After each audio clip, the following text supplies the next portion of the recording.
Okay, welcome to Ham Shack Reviews. My name is Vince, and today I'm going to do a quick video on the new feature on the Elecraft K4 where you can change the size and the color of the mouse pointer. What you're going to want to do is go to Menu, click that, and it'll open up the menu. This is in alphabetical order, so you're going to want to scroll down till you get to M for mouse. And you'll see the first mouse gives you the choice of which button you click on the mouse, whether you want left or right. I have left only. Then the next one is the mouse pointer size on the external monitor.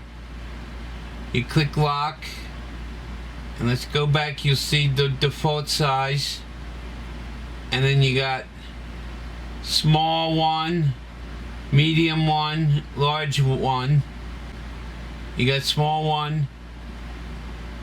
Then you got small 2, medium 2, and large 2.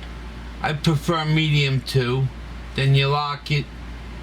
Then you go down to the one on the LCD, which is on the radio, and then you can do the same thing. Click lock and cycle through them. Again, I prefer the M2 because it's easier to see and it's just the right size. Then you lock it, and then you close out your menu. That's all there is to it. Now, see how easy it is to see? Pretty much anywhere on the screen you can see it. Okay, hope you found this helpful. Please remember to subscribe and ding that bell. 73.